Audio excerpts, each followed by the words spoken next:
Nabila Ananda Fitriani. Halo guys, saya Uja. Halo guys, nama aku Putri Nabila. Halo guys, aku Nia. Hai guys, nama aku Alia Nur Alivia.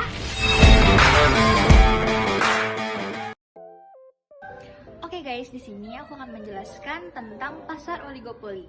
Sebelum itu, aku akan menjelaskan pengertian pasar oligopoli itu sendiri. Pasar oligopoli adalah jenis pasar yang dimana terdapat sedikit penjual yang mendominasi penawaran produk dan jasa. Dalam pasar ini terdapat beberapa ciri-ciri yang dapat diidentifikasi. Contohnya seperti sedikitnya penjual. Penjual pasar oligopoli ditandai dengan adanya sedikit penjual yang mendominasi pasar. Biasanya hanya ada di beberapa perusahaan besar yang menguasai mayoritas pasar. Yang kedua adalah produk diferensiasi.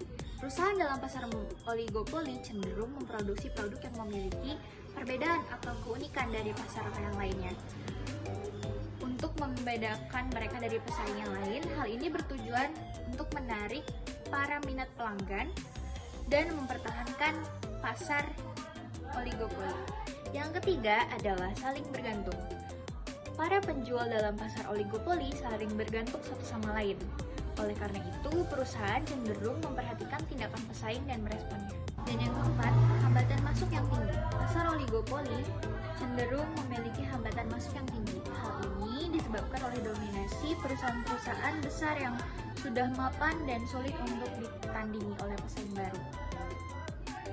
Hambatan ini masuk berupa modal besar dan teknologi yang kompleks atau regulasi yang ketat.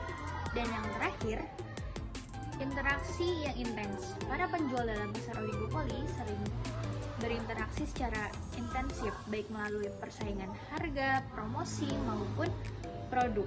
Mereka juga dapat melakukan kolusi atau kerjasama untuk membatasi persaingan dan mempertahankan keuntungan. Mereka dapat mengambil keuntungan dari kekuatan pasar mereka untuk meningkatkan margin keuntungan. Selanjutnya, contoh perusahaan yang termasuk ke dalam pasar oligopoli. Oligopoli adalah pasar yang dimana sedikit perusahaan yang mendominasi industri. Berikut contoh-contoh perusahaan yang termasuk ke pasar oligopoli. Yang pertama adalah industri otomotif. Contoh perusahaannya adalah Toyota, Honda, dan Ford. Yang kedua, industri telekomunikasi. Contoh perusahaannya adalah TNT, Verizon, dan T-Mobile. Yang ketiga adalah industri minuman ringan. Contoh perusahaannya adalah Coca-Cola, PepsiCo, dan banyak lainnya. Yang keempat adalah industri penerbangan. Contoh perusahaannya adalah United Airlines, Delta Airlines, dan America Airlines.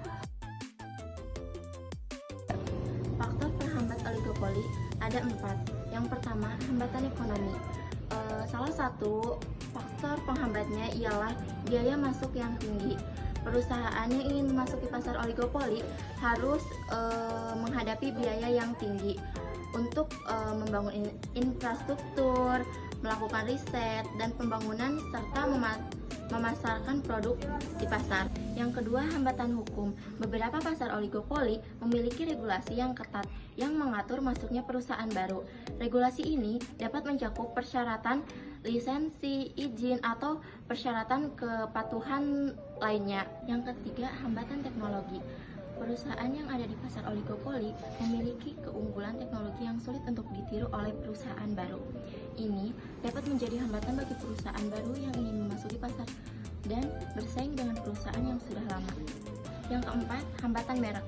Perusahaan yang sudah mapan yang di pasar oligopoli mungkin memiliki merek yang kuat dan loyalitas yang tinggi. Pembangunan merek yang kuat dan mendapatkan loyalitas pelanggan baru dapat menjadi tantangan bagi perusahaan baru yang ingin memasuki pasar. Dampak pasar oligopoli pada konsumen, produsen, dan masyarakat sekitar. Yang pertama, terhadap dampak terhadap konsumen. Terbatasnya pilihan produk karena hanya ada beberapa perusahaan yang dominan, konsumen memiliki pilihan terbatas dalam merek, variasi produk, dan harga. Yang kedua, harga tinggi. Perusahaan oligopoli cenderung bekerja sama untuk memikirkan harga produk mereka yang dapat merugikan konsumen dengan meningkatkan biaya harga. Yang ketiga, kualitas produk yang rendah. Persaingan yang rendah dalam oligopoli dapat mengurangi inisiatif bagi perusahaan dan meningkatkan kualitas produk mereka. 2. Dampak terhadap produsen. Persaingan yang terbatas. Dalam oligopoli hanya ada beberapa perusahaan yang dominan, sehingga persaingan menjadi kurang insentif. Hal ini dapat mengurangi insentif bagi produsen yang meningkatkan efisiensi dan inovasi. Kesulitan masuk pasar. Oligopoli seringkali memiliki hambatan untuk masuk pasar yang tinggi, seperti biaya produksi yang besar dan akses terbatas ke dalam sumber daya. Hal ini membuat sulit bagi produsen baru untuk memasuki pasar dan bersaing dengan perusahaan yang lebih mapan. Dampak terhadap masyarakat secara keseluruhan. 1. Kurangnya distribusi pendapatan. Oligopoli dapat menyebabkan ketimpangan ekonomi yang lebih besar karena perusahaan dominan cenderung dapat mengendalikan harga dan memperoleh keuntungan yang besar. 2. Kurangnya inovasi. Dalam oligopoli, perusahaan cenderung memperhatikan keuntungan daripada membuat inovasi baru. Hal ini dapat menghambat ekonomi dan stabilitas harga dalam perusahaan dan ekonomi. Oke, itu dia video pemaparan dari kelompok kami. Semoga video kami dapat bermanfaat dan dapat dipahami kalian semua. Terima kasih.